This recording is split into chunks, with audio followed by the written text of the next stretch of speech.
किसी भी संघर्ष में जीत वही होती है जो खुद पर विश्वास करता है, और भारत ने 1950 के दशक में आत्मनिर्भरता की दिशा में ऐसा कदम उठाया था जिसने पूरी दुनिया को चौंका दिया था।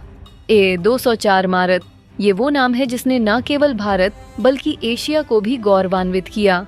एक ऐसा फाइटर जेट जिसे बनाने में भारत ने अमेरिका, ब्रिटेन और रूस जैसी महाशक्तियों को भी चुनौती दे दी। 1960 के दशक में भारत ने अपनी खुद की फाइटर जेट विकसित कर एशिया का पहला देश बनने का गौरव हासिल किया था। आज हम बात करेंगे F-24 मद के बारे में, इसके इतिहास, इसकी ताकत और इसके असली सीक्रेट के बारे में। दरअसल मारुत विमान का नाम सुनते ही हमारे दिमाग में एक ऐसी छवि बनती है जो एशिया के सबसे पहले फाइटर जेट की ताकत को दिखाती है। 1955 के दशक के अंत में भारत ने अपनी आत्मनिर्भरता की दिशा में एक ऐसा ऐतिहासिक कदम उठाया था। उस वक्त के प्रधानमंत्री पंडित नेहरू ने भारतीय वायुसेना के लिए एक स्वदेशी विमान बनाने का आदेश दिया। इसी दिशा में 1956 में जर्मन एरोनॉटिकल इंजीनियरिंग कटलाडी मर्टैंक और उनकी टीम भारत आई और F-24 मारुत के डिजाइन का काम शुरू हुआ। मारुत विमान को स्पिरिट ऑफ टेम्पेस्ट कहा जाता था और इसने 17 जून 1961 को अपनी पहली उड़ान भरी।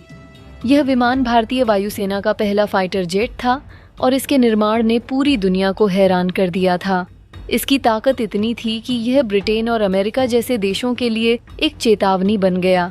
मारुत का विकास एक बड़ी चुनौती थी क्योंकि उस समय भारत के पास जेट इंजन बनाने की तकनीक नहीं थी। इसके लिए भारत को ब्रिटेन के इंजन आयात करने पड़े थे। लेकिन जैसे ही ब्रिटेन ने देखा कि मारुत विमान उनके खुद के जगुआर से कहीं ज्यादा शक्तिशाली हो गया, उसने भारत को इंजन देने से इनकार कर दिया। यही नहीं, रूस और अमेरिका ने भी भारत की मदद करने से मना कर दिया था। ये वो समय था जब भारत के पास कोई विकल्प नहीं था, लेकिन इसके बावजूद मारुत विमान का विकास जारी रहा। मारुत विमान को विकसित करने में जर्मन इंजीनियरों की भूमिका महत्वपूर्ण थी, जिन्होंने अपनी टीम के साथ हिंदुस्तान एयरक्राफ्ट लिमिटेड के साथ मिलकर इस विमान को तैयार कर डाला। 1960 के दशक में यह विमान एशिया का पहला सुपरसोनिक फाइटर जेट बन गया। बता दें कि भारत पाकिस्तान युद्ध 1771 में मारुत विमान ने अपनी ताकत का भरपूर प्रदर्शन किया। पाकिस्तान की सेना के कई टैंक और अन्य हथियार मारुत के हमलों से नष्ट हो गए थे। इसके अलावा भारतीय वायुसेना के मेजर ने मारुत के जरिए पाकिस्तान के F-36 सेबर विमान को मार गिराया था। इस युद्ध में मद की भूमिका को नहीं बुलाया जा सकता है। मद विमान के बारे में सबसे बड़ा सवाल ये है कि क्यों भारत ने इस विमान पर आगे काम नहीं किया।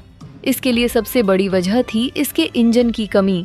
भारत के पास जेट इंजन बनाने की तकनीक नहीं थी और जब पश्चिमी देशों ने इस विमान को लेकर अपनी मदद देने से मना कर दिया तो भारत के लिए इस प्रोजेक्ट को आगे बढ़ाना मुश्किल हो गया।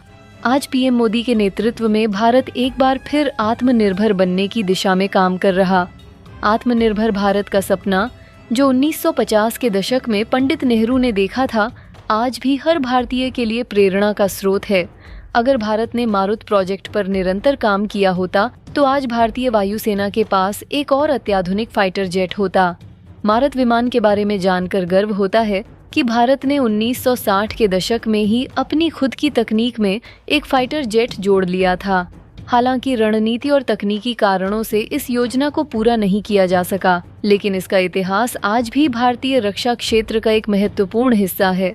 खैर, आज तेजस फाइटर जेट और भविष्य की विकसित होने वाले विमानों के साथ हमें अपने पहले फाइटर जेट F-24 मद को कभी नहीं भूलना चाहिए। यह भारत के आत्मनिर्भरता की दिशा में उठाए गए एक महत्वपूर्ण कदम की याद दिलाता है। अब आप क्या मानते हैं कि अगर मारुत पर और काम किया जाता तो भारत आज और भी ताकतवर होता?